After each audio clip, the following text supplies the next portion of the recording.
আরজান মিয়া, আজ এই সকালবেলা হঠাৎ জমিন দেখবার আইলে? হ, জমিন দেখতাছি নেকাব্বর মিয়া।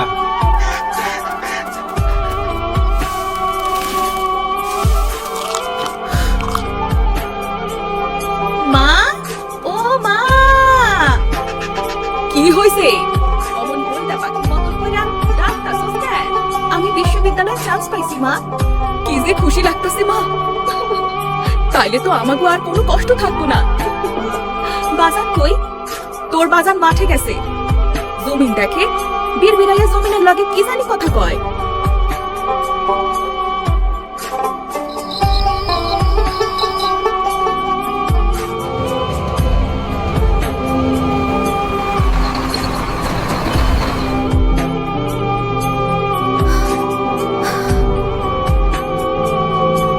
মেহজাবিন, আমি তোমাকে ডেকেছি।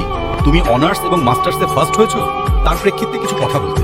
নিশ্চয়ই, বলুন স্যার। তুমি বিভাগে এত বেশি নম্বর পেয়েছো যে ইতোপূর্বে এই বিভাগে এমন নম্বর কেউ পায়নি। এখন একটা চাকরি বাকরি কিছু খুঁজছো তো? হ্যাঁ স্যার, আর জানতে পারলাম আমাদের বিভাগে ইমিডিয়েটলি শিক্ষক নিয়োগ দেওয়া হবে। আরে বাবা, বিশ্ববিদ্যালয়ের শিক্ষক কি সবাই হবে নাকি? আর তাছাড়া গুরুত্বপূর্ণ একটি কোটায় তোমার ব্যাচের বন্ধু সোহেলকে শিক্ষক নিয়োগ দিতে হবে। স্যার, ক্যাম্পাস সোহেলের কথা বলছেন? ও তো সন্ত্রাসী, অস্ত্রসহ গ্রেফতার হয়েছে 3 বার। আহা, ও রাজনীতি করে। বিশ্ববিদ্যালয়ের ছাত্রদের হাতে অস্ত্র এক প্রকার অলংকার। আর তাছাড়া ওরে নিয়োগ না দিলে আমার বুকেই তো। আর এভাবেই দেশটা ধ্বংস করবেন?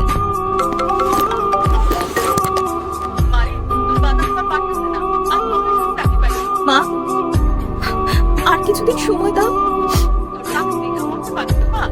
আমার নাম টেমা সোহেল, আমার কোটা আছে, বলে রাজনীতি করি, শিক্ষক আমি হই। কেউ আজ ভেতরে ঢোকার চেষ্টা করলে ফটকায় দিব। কোটা না মেধা, সারা বাংলায় খবর দে। কোটা প্রধান খবর দে। Down with the opposition!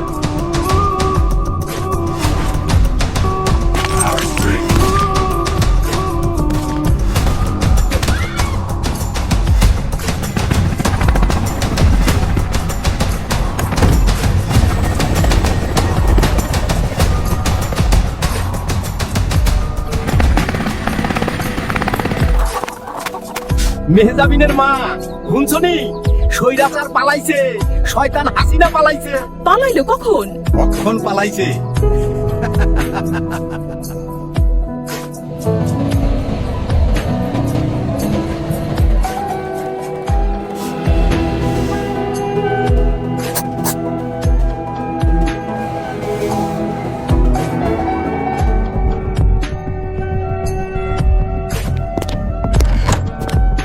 Mehjabin, তুমি এখানে? স্যার ডাকলেন তাই এলাম। তুমি কেমন আছো? ভালো থাকবো না কেন? আমার বাবা এখন এই বিভাগের চেয়ারম্যান। এই নিয়োগ পরীক্ষায় আমার নিশ্চয়ই নিয়োগ দেবে। পুরনো বন্দোবস্ত যারা ফিরিয়ে আনবে তাদের বিরুদ্ধে জুলাই নামবে রাজপথে। শুভ, পুত্র আমার। আমি মানছি পোষ্য কোটায় আমার সন্তান হিসেবে বিশ্ববিদ্যালয়ে ভর্তি হয়েছিল, কিন্তু সেটা ফ্যাসিবাদের আমল। এটা নতুন বাংলাদেশ। এখানে মেহজাবিন মেধার ভিত্তিতে নিয়োগ পেয়েছে। এই নাও মেহজাবিন, তোমার নিয়োগপত্র। কৃতজ্ঞতা জানাই স্যার। মা, আমি বিশ্ববিদ্যালয়ের শিক্ষক হইছি। শুধু আমার না মা, সকলের মেধার মূল্যায়ন করতেছে।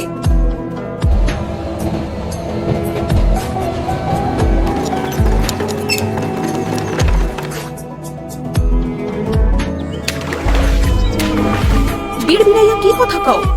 অমন কইরা জমির দিকে চাইয়া আসু কেন? এই মাটি, এই জমিনটারে দেখে রাখিস, নতুন বাংলাদেশটারে আগলে রাখিস। ঐক্যবদ্ধ বাংলাদেশ করতে